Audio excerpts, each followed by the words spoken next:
Today, we're diving into how the world got pushed right to the brink of a massive crisis. We're going to look at the collapse of these really high-stakes peace talks and the absolute chaos it unleashed on the global economy. So, let's jump right in. And boom, it all started right here, April 12th, 2026. This post goes up from President Trump. And you have to understand, this wasn't just another social media post. This single message, it took a regional conflict and basically put the entire world on red alert. And the reaction? It was immediate. I mean, within hours, the price of Brent crude oil, which is a huge deal for the global economy, it just shot past $100 a barrel. And this wasn't just a number flashing on a trader's screen. No, this was the first real shockwave, a sign that massive economic instability was right around the corner. So the big question is, how on earth did we get here? Right? To really get a handle on this blockade, we've got to rewind the clock, but only by about 24 hours. We're going inside a marathon 21-hour negotiation in Islamabad where a massive, historic opportunity just slipped through their fingers. Okay, so this timeline really lays out just how fast everything went south. You've got the war kicking off at the end of February, then a super fragile ceasefire gets put in place in early April, and that is what led to these historic face-to-face talks in Islamabad. I mean, you have to realize, this was the first time these two sides had talked directly in more than a decade. It was the moment, the one chance to pull back from the edge. And here, wow, this is where you really see the canyon between the two sides. It's like they were in two completely different rooms. On the U.S. side, it was one thing and one thing only: dismantle Iran's nuclear potential, period. End of story. But for Iran, it was about way more than that. It was about security, about getting access to their own money that had been frozen, about controlling their own vital waterways.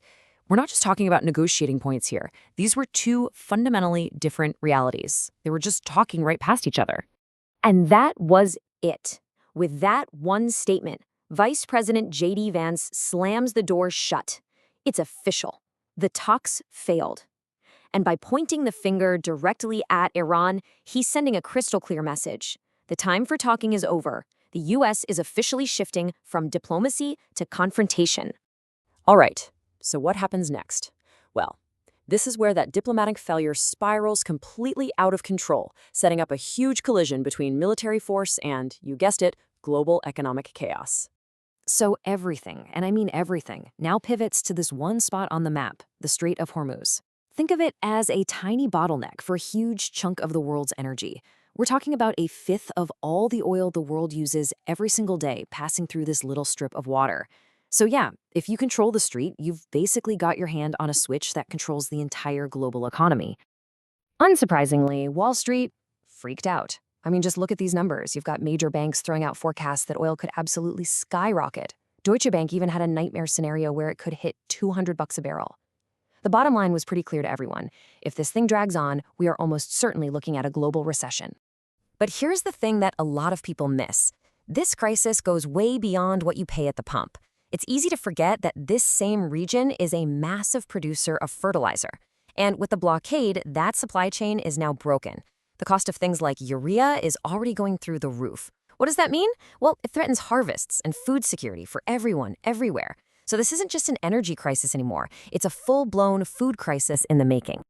And of course, Iran didn't waste any time using this economic pain as a weapon. This message from a top official in Tehran, you can read it. It's not really a diplomatic statement, is it? It's a direct taunt aimed right at the White House. And it's rubbing salt in the wound of what American consumers were already starting to feel every time they filled up their cars. This whole escalation basically drew a line in the sand for the rest of the world. Every country had to make a choice. Are you with the U.S. on this blockade, or are you against it? And let me tell you, the answers revealed some really deep cracks in alliances that have been solid for decades. No surprise here. Israel was immediately out with its full-throated support for the American blockade. Prime Minister Netanyahu called it a justified response, lining up shoulder to shoulder with the U.S. But not everyone was on board. Not even close. You had key allies like France's President Emmanuel Macron pushing back, and pushing back hard. He basically warned that this move was not only dangerous, but that it broke international law. And that, right there, was a huge, flashing sign that the Western alliance was seriously fractured. And it wasn't just France. The pushback came from all over. The UK said, nope, we're not participating.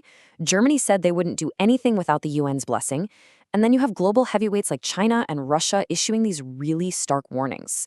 So what's the end result? The US and Israel were suddenly looking very, very isolated on the world stage. And that brings us right up to this very moment. Diplomacy is in ruins. A military blockade is in place, and pretty much the entire world is holding its breath, just waiting to see what happens next. And here's the kicker. There's a ticking clock. That incredibly fragile ceasefire, it's set to expire on April 22nd. With tensions already at a boiling point, the window to stop this from exploding into a much, much bigger war is closing. And it is closing fast. So that leaves us all with this one giant question. The blockade has raised the stakes to a terrifying new level. The US is saying, hey, the ball's in Iran's court now. But when you think about it, with the entire global economy hanging in the balance, it really feels like all of us are being forced to play a part in this incredibly dangerous game.